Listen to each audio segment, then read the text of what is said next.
Good afternoon, guests, and welcome to the Weekly with Dr. Tom. This is your way to stay up to date with everything healthcare related across the country. Today, we'll be exploring how technology has changed the way that diabetes is treated.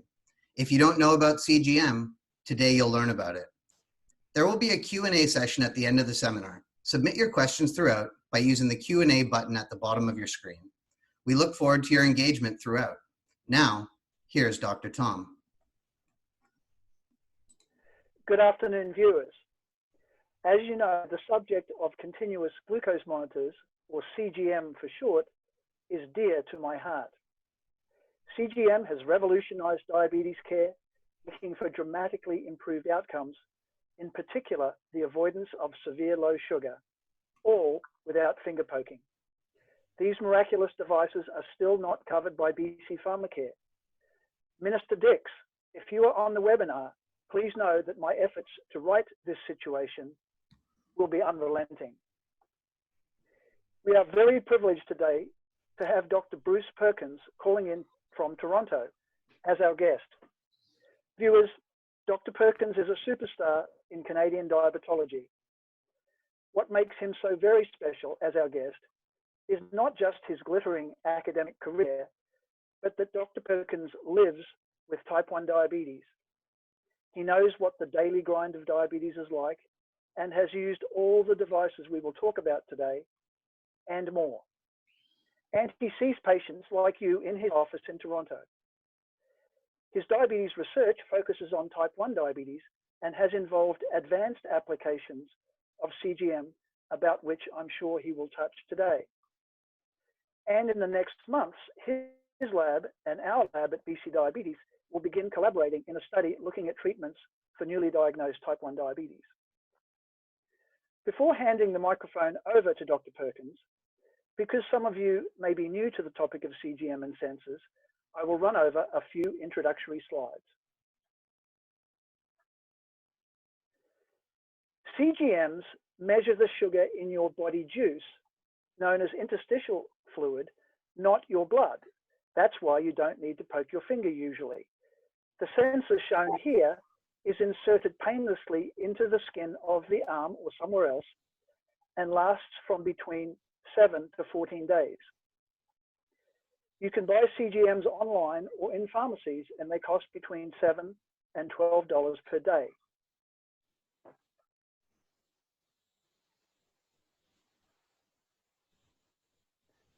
Can you scroll the slide down, please, Luke? There are 3 CGM type devices on the Canadian market at present, and another 30, I should add, under development. The least expensive is shown here on the left. It's the Freestyle Libre. This device is the reader, and it can be used to scan or flash the sensor to display the sugar value. More expensive and sophisticated are true CGM devices shown here on the right. The Dexcom G6 that has been around for more than a year, and the Medtronic Guardian Connect that has just gone onto the market. Both these devices have transmitters which are attached to the sensor. The transmitter sends the sugar value to your smartphone every 5 minutes.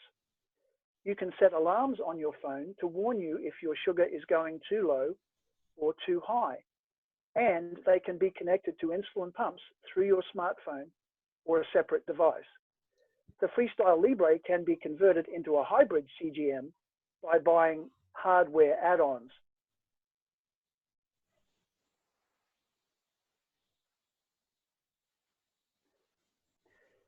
With the reader on your smartphone, you can get the following information. Here at 6.2 is what the sugar is right now on this patient. You can also get where the sugar's been over the last day or more using the graph. And finally, very valuable, is this little arrow that we call the trend arrow. It tells us where your sugar is going. In this case, it's going up a bit. If it were vertical, it would be going up a lot. If it were horizontal, it would be stable. And if it were pointing down, then it would mean your sugar were going down. Although a finger poke sugar value is more accurate than a single CGM reading, the trend arrow and the graphs make CGM more useful for diabetes in general and adjusting insulin doses. Bruce, you've been waiting a long time. Please join our webinar and welcome to the weekly. Well, Tom, thank you so much. It's such a pleasure to do this. I love the idea of just being able to talk openly about things dear to my heart with a large audience. Can I ask, maybe Tristan, how many people are on the line right now? Do you have an idea, a ballpark? Are there millions, a handful? I'm just curious. It'll help me with my communication. Yeah, that's definitely something I can tell you, Bruce. Right now, we have just under 150 live with us, and the video on YouTube, Facebook, and otherwise is likely going to receive hundreds, if not thousands, of views. So a decent sized audience. Well, now you've made me nervous, so I'm just going to go. See ya. No, I'm definitely here to speak. All right. Well, listen, maybe what I'll do is I'm going to pull up some slides to kind of frame a bit of the discussion. Some of them might actually seem a little redundant from what Tom already prepared, but I'm going to give my kind of, I guess, my scientific views, but at the same time, at the end of the day, my kind of personal views around the use of these. So I'm going to hit share screen here. I'm just going to open up this little thing to discuss around glucose sensing. I mean, the first thing that I just would like to say, to be perfectly frank, is that if we were to go back nearly 100 years ago, 99 years ago, Banting and Bess and their team discovered insulin, and they converted diabetes, at least type 1 diabetes, from a fatal disease. People generally, when they had the onset of disease, would survive for a few weeks or months, and without insulin could not survive. And those with type 2 diabetes, as we know it today, could really get better control with this insulin. But if we zip ahead now, like where we are today, I'm sad to say that I know this from my practice and from life and experience, that a lot of people out there with diabetes, they feel isolated. They deal with a lot of self-management burden, fear of hypoglycemia, fear of complications.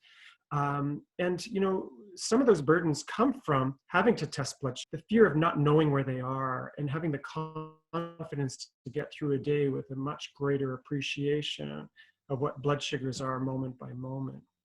So, you know, when we talk about sensing glucose or measuring glucose, back when I started my practice, you know, there were sensors coming into to practice and we're using in literature.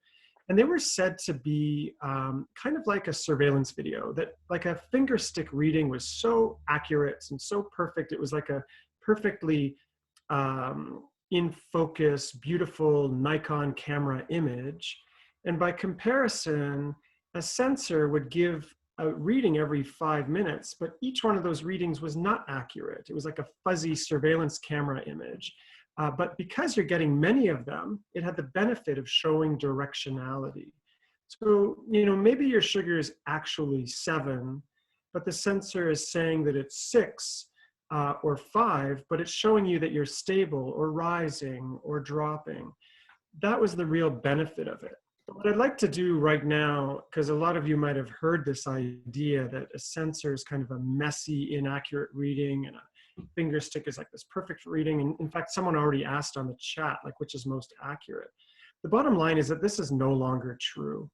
It turns out that finger stick readings ain't perfectly accurate either. So if we think about a finger stick, in general, they need to, in their studies, show that generally they've got like 6 to sort of 12% inaccuracy. So if a value is 10, well, maybe it's actually really 9 or 11, and there'd be that degree of ease. It looks like the inaccuracy is even bigger. It can be up to like 18 or 20%.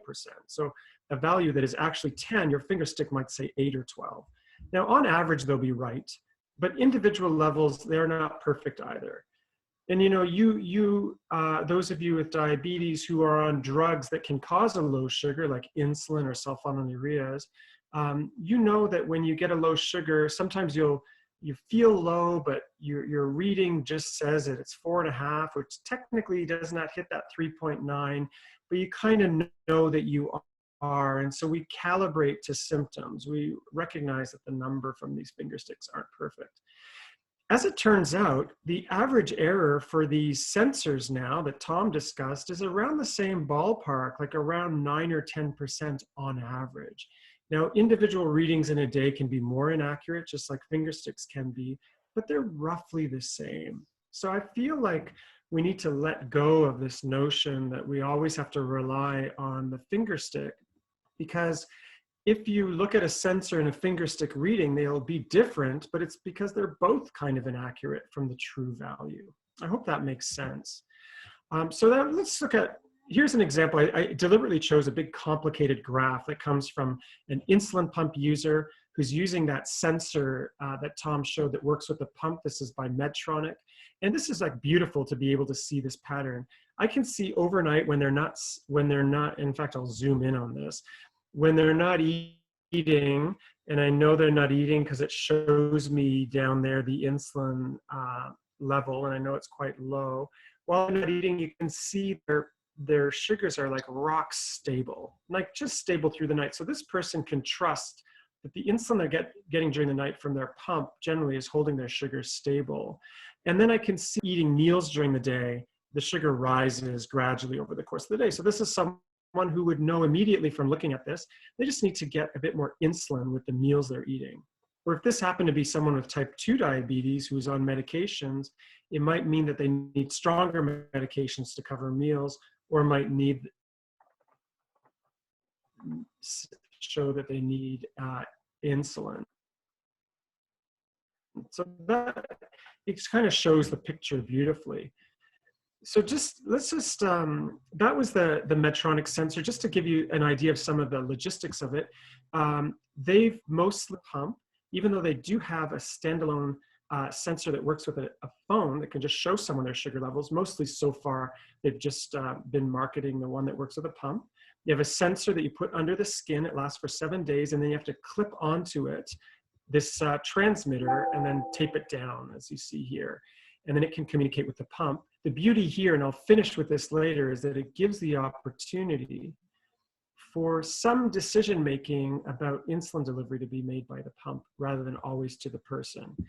These are kind of expensive, for sure, the sensor week by week and these transmitters. And they also require calibration using finger sticks. So you have to calibrate this thing with at least 2 finger sticks a day. So those are the kind of negatives, and they're a little burdensome to put on. But people who use these systems often just absolutely love them. And some people absolutely hate them. My job, I feel, is to make sure people know about them and their real benefits, whether they consider using them. Dexcom's done a beautiful job of creating a sensor that's actually a little easier to put on now. And then you put the sensor in, it lasts for 10 days.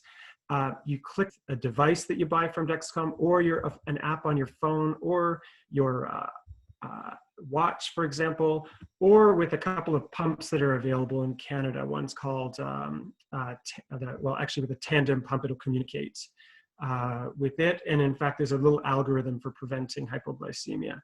This one is also really expensive. I mean, it ends up being a bit more expensive than the Medtronic, but they're both fairly expensive. So really, these end up being used by people who really have risk of hypoglycemia, people with type 1 diabetes who've been struggling and need more information. And then we heard about the Freestyle Libre, which technically is not a continuous glucose monitor because it's not continuously monitoring sugar. These other ones, if you're going low or high, it can alarm and let you know. This one won't. The only way you can know the sugar is by swiping. But when you do swipe, it shows what the sugar level is plus the last 8 hours. So that's beautiful. And as you keep swiping, it logs all this data so you can review it later. Now, Tom mentioned Meow Meow. It's like this device that clicks on to this that can make it a continuous glucose monitor. It's not quite been approved by health authorities, but it's available and some people use it. So those are the systems, those are the choices. So how the hell do you make a choice about this? And generally the continuous glucose monitor tends to be used more by people with type 1 diabetes, whose risk of hypoglycemia is just so much greater than in type 2 diabetes. Maybe in some with type 2 are on a full insulin regimen, like 4 injections a day, or an insulin pump. And then the Libre just kind of makes sense because it's so much easier. And it's sort of the gold standard. It's so easy to put on because there isn't a sensor separate from a transmitter. They're stuck together. You just pop them on the arm. These can be mailed to people and they're quite easy to figure out how to put on. And they're also a lot less expensive.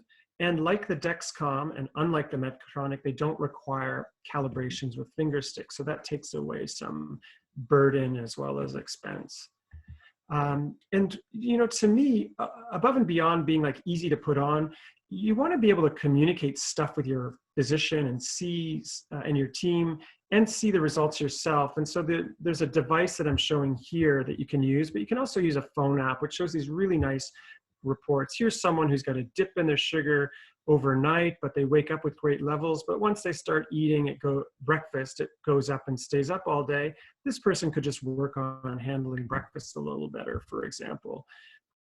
You can see that immediately. And if, for example, during COVID-19 isolation, if I'm on the phone with someone, they can just hit this little share button and send it to me immediately and I can look at it. So it's really, really quite nice. And then Dexcom, which has a beautiful system on the phone and great alarms and stuff like that, it has a similar thing, a bit of a different look. But how do we use these? Like if I were using a Libre, for example, what I'd want to do is just think about my diabetes the way I might have otherwise when I would check a blood sugar before each meal and bedtime. So for example, if I wake up in the morning and swipe, I can ask myself, is my sugar kind of stable overnight when I'm not eating, or is it plummeting or rising? And I can know every morning whether I can trust my basal. Here's a situation where it looks really stable. And then lunchtime comes around, I can see, did I peak too high after my breakfast, or am I generally doing okay? Dinner time comes along, I can do the same. Ask, did I peak too high after lunch? And then at bedtime, I can do the same thing. Here's a day where it peaked a little high. And if I see that's happening all the time, then I can act on it. I can maybe get better insulin for my meal. But this is actually pretty good tracing. And remember, for most people with diabetes, we hope that their sugars are 4 to 7 before meals and peaking at 5 to 10 after a meal. So when you look at sensor data, you just hope that it's hovering between the 4 and 10 mark, which is this green zone, most of the time. And we say at least 70% of the time. So there's a little thing that flashed up here. So I'm just going to close it because it's asked me if I've ever used a CGM, and I have. I'll just let everyone know that. Because, it gives, sorry, I can't seem to advance. I guess there it is. Here's another day. And so someone could ask the same question. Now, I will admit to you that the person using the sensor from these reports was me. And I was like, damn it, I'm going to be 100% of my time in a day. I'm just going to be 100% between 4 and 10. And you could see that you just can never do it. I almost got there on the second day, but then I was low for a moment. And that's not the point. Who cares whether you're above 10 sometimes? The point is whether you're mostly thinking about your therapy to keep you most of the time in that 4 to 10 range. So I think these systems are amazing for day-to-day management. Just like that thing Tom showed you, the sugar was at 6.2 and rising. If I was running out to run errands, I would know that I feel pretty comfortable. I'm not going to drop low because it's rising at 6.2. But if it was like at 5.2 and plummeting, I might have a snack before I run that errand. Anyway, here's so that's one aspect, is day-to-day management. But then if you're using these systems, you should look at summary measures. And what these do is they give an idea of your average sugar. And in fact, they can take it over the last 90 days or more or less and translate it into what that would translate into an A1C. So if you went and got your blood done, this is kind of giving you an estimate of what that would be for your A1C. So, an example, someone has 7.1. And this person, I can see that the tendency is that they rise overnight, and then they're pretty good during the day, pretty stable on average. So what I would do is make sure if this person's on insulin, I give them more basal insulin. And if it was someone with type 2s on medications, well, we might have to think about adding an overnight or a basal insulin. And you can do the same kind of thing with the Dexcom. The only difference here is that you see that blue shaded area on the left, that's called the interquartile range, or it's giving me an idea of day-to-day variability. Half of my readings are in that dark blue zone. And then 90% of them are in the light blue zone. So for example, at midnight, I know in the last 46 days that this person had an average sugar of about 8, that's the black line. Half of their readings range from about 5 up to 10, that's the dark blue. And at the vast majority of the readings were from about 4 up to 13. And the other 10% of readings, we're just going to decide now not to even worry about. Maybe someone had bad lows or really bad highs, but here we want to look at the pattern so your team can be helpful at helping you get to target blood sugars without always focusing on all the really rare events that you tend to remember the most. All right, so then I'll just finish. I feel like I've been going on too long. Just by saying, I said that one purpose of these is to get by day to day and see these tracings, see where I am, am I managing well with meals? The second purpose is to look at how I'm doing over the course of weeks or months, and is there something that should be changed in my long-term therapy? And then the third obvious reason these are amazing is because they can be used in automated insulin delivery systems, what we call hybrid closed loop systems. So in Canada, we have available the Medtronic 670G. What it's doing, it's not perfect. It's automating the basal insulin or background insulin delivery, and the person who's wearing it, their job is to make sure they're getting enough food with meals. And when they eat a meal, it's like their responsibility to launch their sugar into a reasonable range. If they do that, this system does so well to try and maximize their time between 4 and 10 by aiming for a blood sugar of 6.7.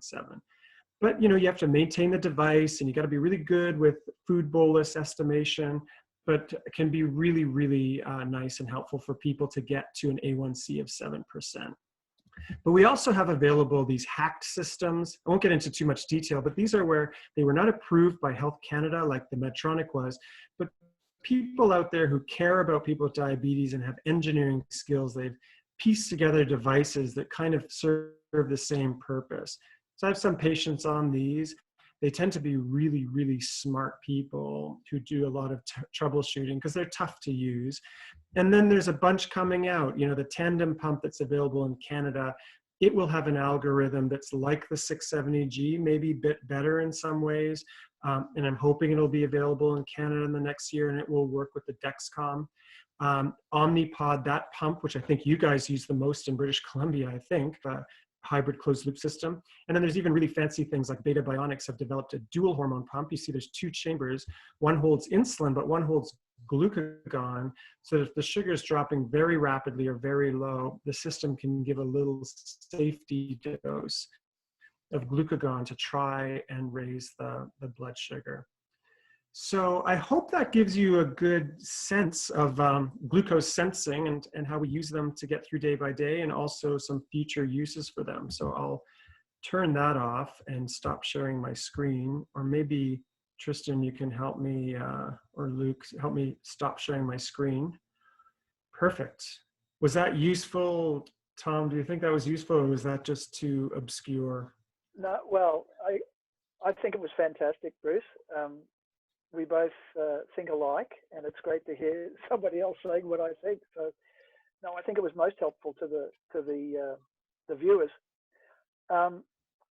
Tristan, I thought we should, instead of having a couple of Q&As now, let's have a quick break and remind our viewers of what the most important things to do while they're at home to prevent getting COVID-19. We're going to turn it over to Dr. Praveen Samuel for a hand washing demonstration. Good afternoon, everybody. I'm going to demonstrate to you the World Health Organization, or WHO's technique for hand washing. It is a technique that surgeons around the world use. I've used it myself in my surgical career. There are 6 steps, and the duration is 40 to 60 seconds. First, Wet both hands completely with water. Apply enough soap to cover all hand surfaces. Then, rub your hands together, palm to palm. Right palm over left hand dorsum with fingers interlaced. Left hand over right hand dorsum with fingers interlaced. Palm to palm with fingers interlaced. Tips and backs of fingers on opposing palm. Both hands. Rotational rubbing of left thumb in right palm. Rotational rubbing of right thumb in left palm. Rotational rubbing forwards and backwards of opposing palm. Both hands. Now, rinse both hands with water. Use a single-use dry towel to dry both hands thoroughly. Use the same towel to close your faucet. Now, your hands are safe and clean. Back to you, Tristan. Well, we are now going to transition to a prevention slide, and Dr. Tom is going to tell us a little bit about how to stay safe. Well, I remind myself of these things every day. My wife also reminds me. So as well as hand washing, don't touch your face, because if you haven't washed your hands or for some reason it's become contaminated, that's how the virus can get into the system. Secondly, social distancing, or secondly, surface cleaning. So anything, if you're out of the house and it might have been touched by somebody else and you don't know whether their hands were clean, clean off those surfaces or fomites with either soap or the 65% alcohol solution. If you're outside, social distancing, more than 2 meters apart. And finally, if you can't control the 2 meter rule, then you should wear a mask. And this is something that I follow now and is increasingly being recommended worldwide. Thank you, Tristan. Okay, fantastic. So we're getting a lot of feedback. We have a lot of Q&As submitted. The first one, we're going to go to Dr. Perkins. This is from Renato. I use a Freestyle Libre. I'm just wondering, what is more accurate for getting a good reading, a CGM or the finger poke process? Yeah, I was trying to kind of really emphasize that, to be honest, on average, they're both about equally inaccurate. They're both going to be, each meter, they report different ranges, but they're, overall a sensor is around 9 or 10% or maybe 11% wrong on average, so it could be greater or less. And finger sticks, it's huge. It's like could be 6% or 18% off. So I would say overall they're about the same. So the trick is in, what happens when someone wears a new sensor when they've been doing finger sticks for many, many years. They look at the sensor value, they don't trust it, they check the finger stick value, it's different, and they always, our brains tell us it's the right one, but we have to remind ourselves that it was never the right one. It was never meant to be perfectly accurate.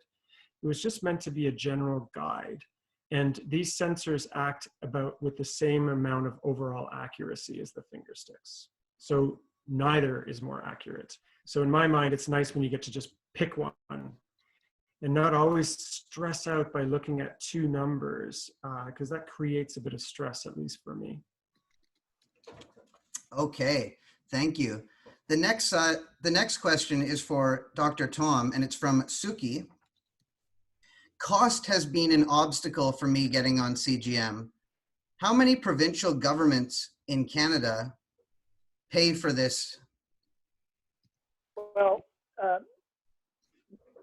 I'll tell you what I know. So in terms of the true CGM, the Dexcom or the Medtronic, the only one is the Northwest Territories, and they have a population of, I think, 100,000. In Quebec covers the Freestyle Libre widely, and Bruce, correct me if I'm wrong, in Ontario, OHIP also covers it for anybody over 65 and anybody under 25, but not in the middle. Am I right?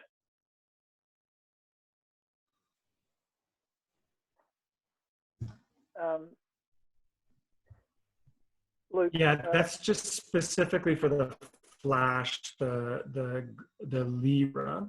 And then for continuous glucose monitoring, people who have, there's coverage for CGM for very small amounts of people who are on drug benefits programs at any age. But mostly it's just that Libre for over 65 and under 25. And of course, Suki, I'm working as often as I feel I can politely with the Minister of Health. I have his cell phone number and his email address. He did ask for a protocol looking at a pilot study, so we gave him that about a month ago, and I'm hoping that the pilot study will allow us to get 200 people onto CGM.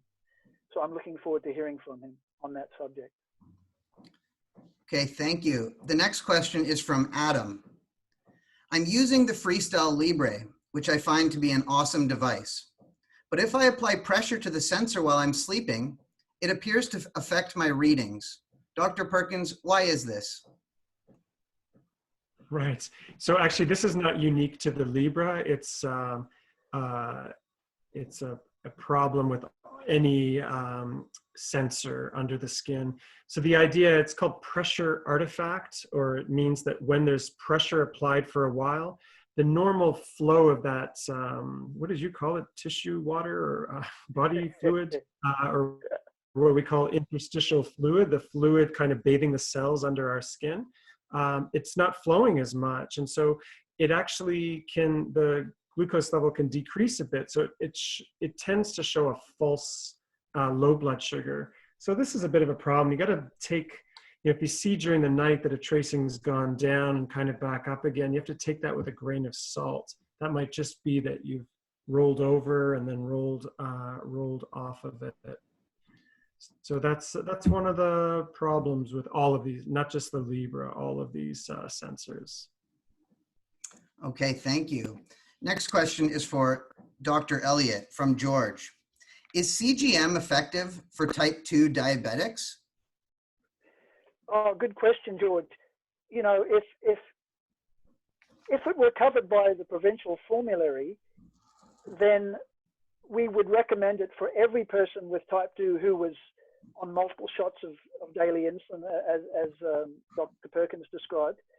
I think it's a very good idea for people when they're newly diagnosed.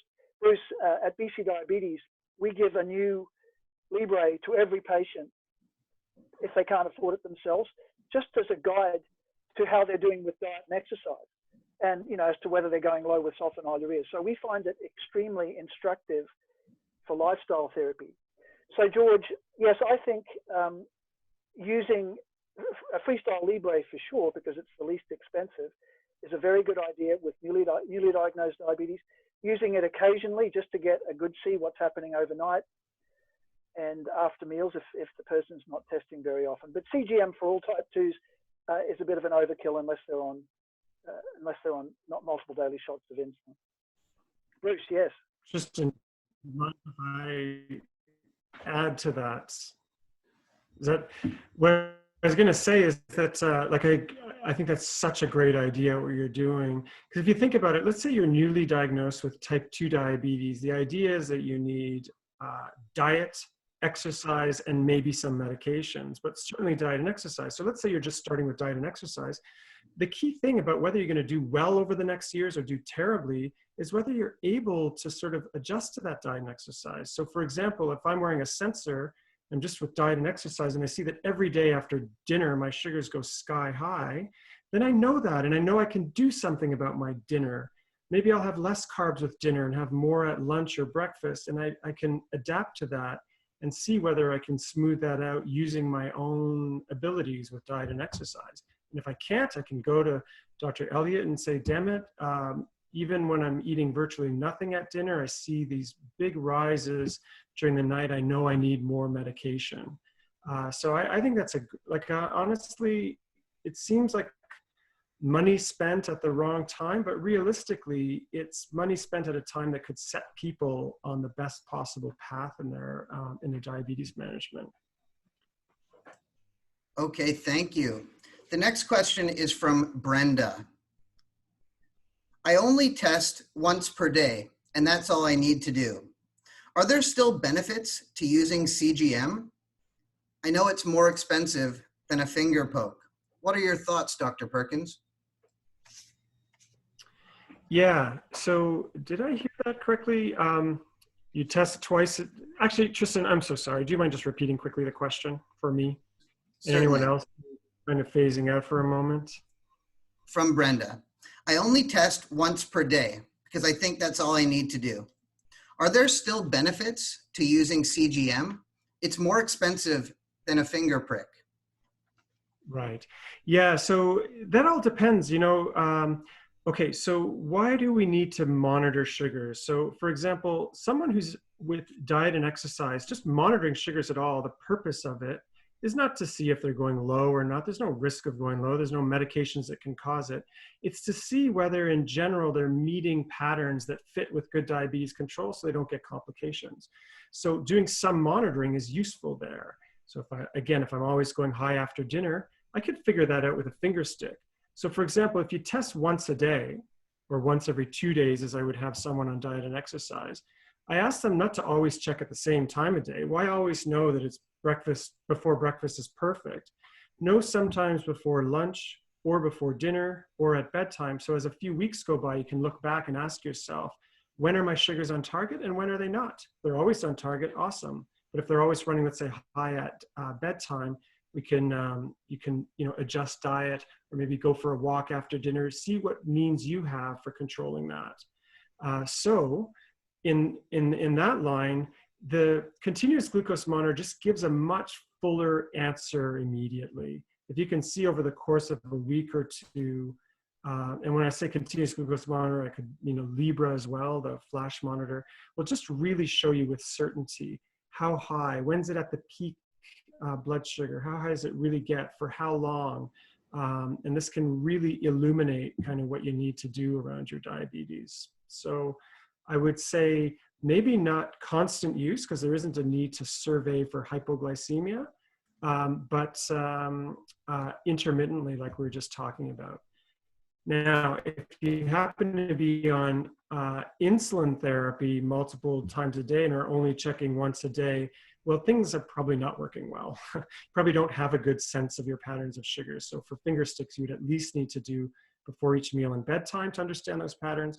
Also when you feel high or low, before driving, of course. And so using a sensor in that situation really helps illuminate things a lot better. Thank you. The next question is from Emily for Dr. Elliott. Are all of these approved in pediatric populations? Oh, thank you, Emily.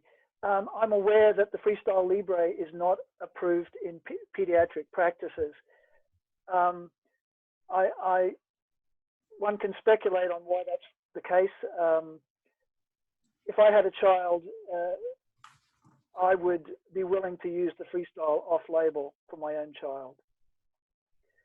They're no less accurate in children. I think it's just the studies haven't been done. Bruce, perhaps you can comment. Yeah, so for Libre, there's not approval by Health Canada for use in children, but there are studies, to my knowledge, that are going on. The other continuous glucose monitors can be used in children, down to 6 or 2, depending on the meter. So these things get approved in different age groups, just based on what research studies the company has done and how well they can prove to people like the good people at Health Canada to help feel confident that they're going to work in those age groups. And so the Libre hasn't been, but I feel like it may be imminent that there's going to be some reporting of trials that they did in children. Okay, and now we go to Dr. Tom for some breaking news about a collaboration between BC Diabetes and Sanitize. Tom, tell us about the study. Thank you, Tristan. Sanitize is a company that we're working with for a clinical trial in diabetic foot ulcers. They have figured out how to get the free radical molecule nitric oxide into a solution. So if you bathe feet in this solution, it kills off the bugs and promotes the healing of the ulcers. In the COVID-19, you might ask, what what are we doing? Well, Sanitize has developed a protocol that will be tested on frontline workers with COVID-19. Not only will they wash their hands in the same way and wear PPEs, but they will gargle the solution of this nitric oxide releasing solution and also use it for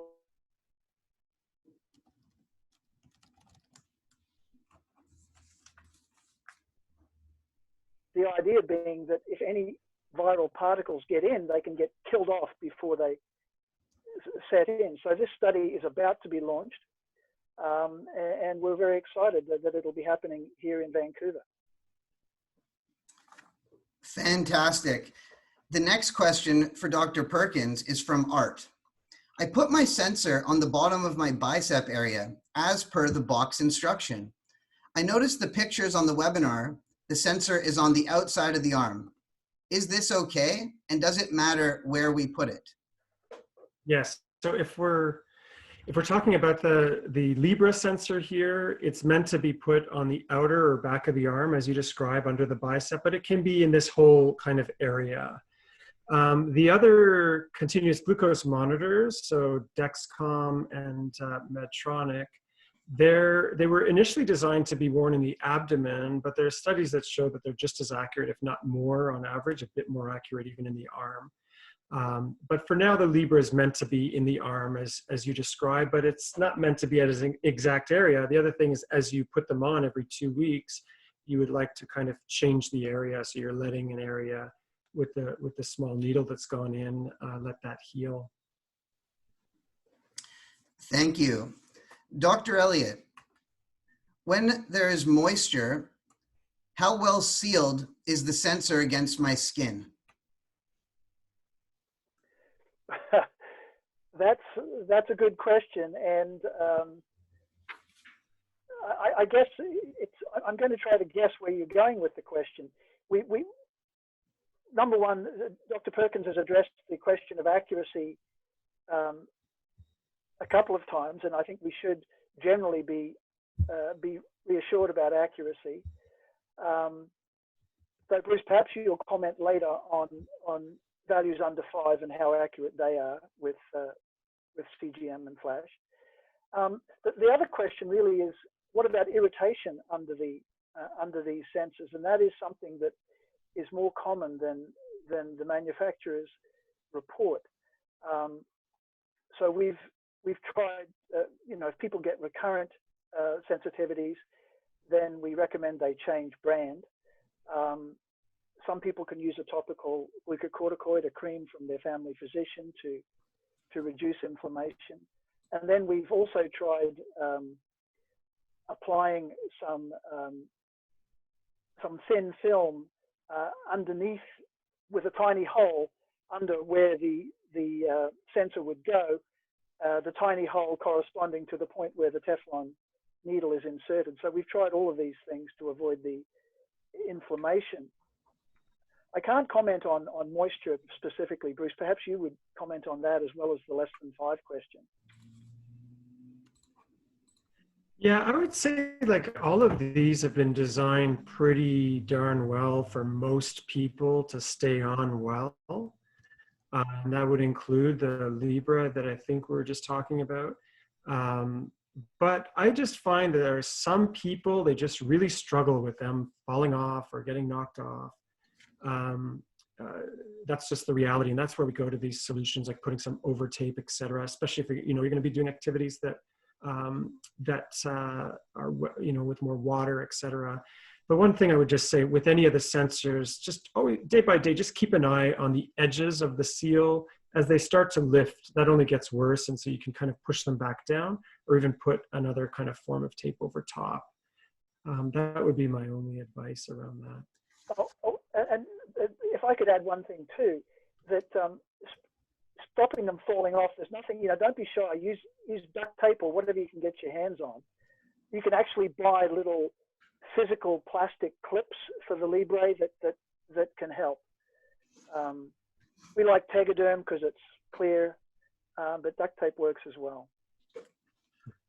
Okay, the next question is from Frank to Dr. Elliott.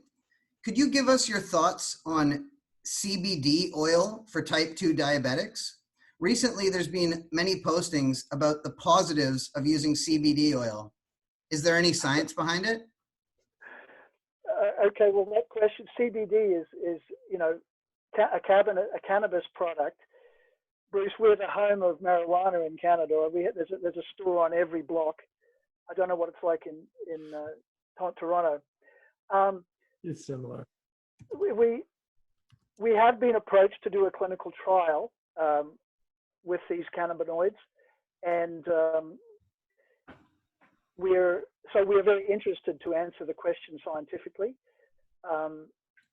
As physicians, we're assailed with questions about cannabis for which really there's insufficient information to give good answers. So we want to increase the science around cannabinoids. So I know at BC Diabetes we have a good number of users, and we look forward to designing and executing a research study that will answer that question. Dr. Perkins, do type 1 diabetics who use CGM have to wear it around the clock or 24/7? No, not at all. So it depends on the purpose of wearing it. Like, to me, one good purpose is to kind of check in with the patterns of blood sugars. How am I doing overall? And wearing a continuous glucose monitor for a few weeks, like even once a season, can give me a nice picture. Oh, do I trust my overnight basal? Am I generally stable? Am I under bolusing typically for dinner or for breakfast? And you can see that magically. So I think that would be fine. However, if my purpose is for hypoglycemia prevention, then really I should probably be wearing it most of the time, or at least at times where I have a greater risk. Like, let's say I were training for a marathon or something, and then I ran a marathon. Well, over those weeks of running the marathon, I'd say for sure I'm going to wear it then. Or maybe while I'm traveling and where I want a little bit more, you know, I'm out of my usual routines, or I've got greater work stress and things like that. So I think that sounds good. But finally, if you're using it as part of a closed loop system, the insulin delivery depends on seeing that blood sugar every 5 minutes. So there, for certain, you would need to wear it around the clock. I think in general, if someone's going to go towards continuous glucose monitoring, generally it's because they're committing to it being the way they manage their diabetes day by day, and they generally wear them all the time. But as I say, it could still be used for different purposes. Okay, now the next question for Dr. Elliott is from someone named Manish, who you might recognize. He asks, what are your thoughts about bolusing off a reading from the Freestyle Libre for a type 1 diabetic, or those that are quite insulin dependent as a type 2 diabetic? So, hello, Manish. Yes, we know Manish and love him dearly. He was a physician assistant at BC Diabetes for a number of years before moving to Toronto.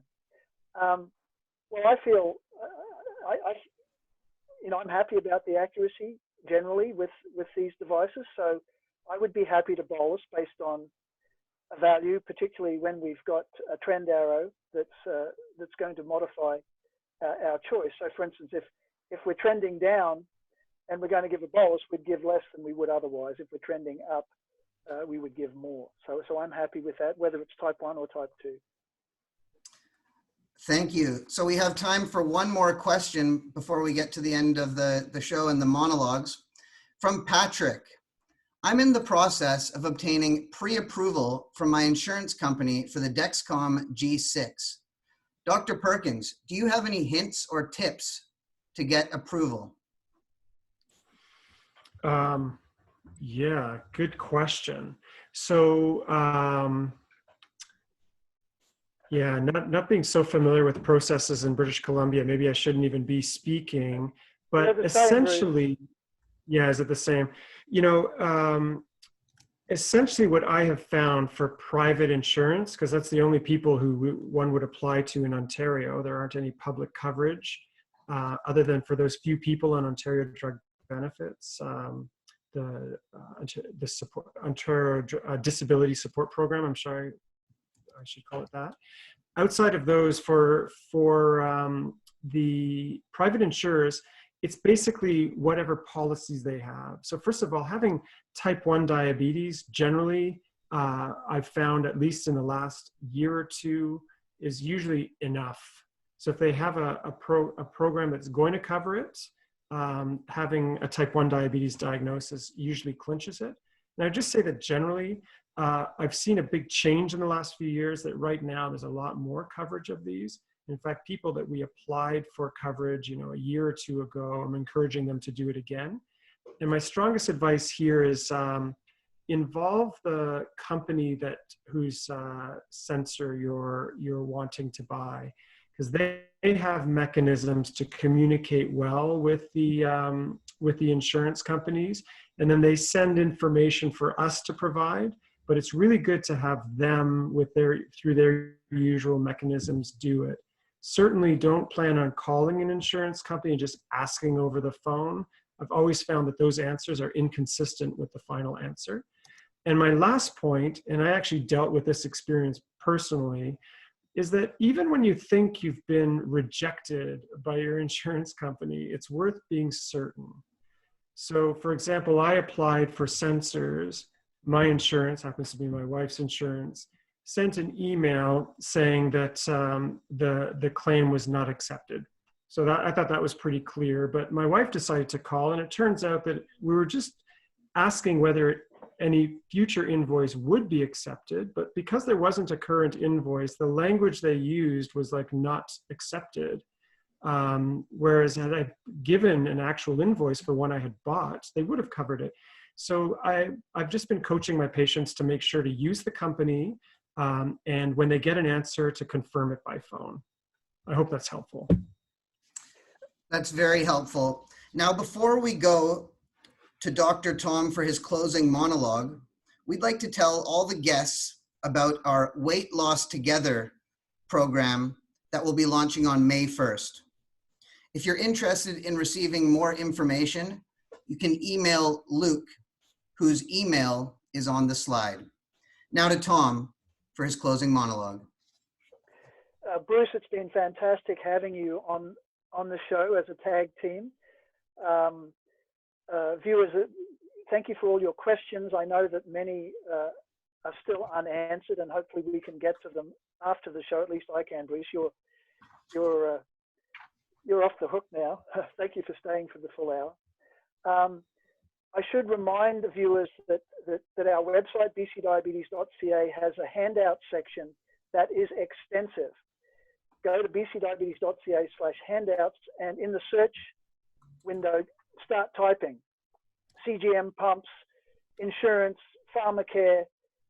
If you can't find something on the topic, write to me and I'll put something up there. So for instance, we have one on insurance companies. It's a letter appealing to the CEO of the insurance company based on the science around the CGMs that Bruce and I have spoken to. There's an extensive article on CGMs, on pumps, on looping. Today we've just touched the surface with technology. It's exciting, and Bruce, it's been wonderful having you, and we will be inviting you to appear again a morning. A couple of words about next week. You've all been asking for diabetes and mental health, particularly during COVID-19, and we're delighted to announce that Dr. Tricia Tang, who's a psychologist in our UBC division of endocrinology, will be our guest. Tricia has studied diabetes distress extensively, and we look forward to having her insights next week. Thank you, Tristan. Thank you. And once again, we're sorry we weren't able to get to all your questions, but we look forward to answering more next Thursday. At this point, we'd like to thank our partners, Dr. Bruce Perkins, who is fantastic, and of course you, our beloved audience. Have a great rest of your week and a lovely weekend.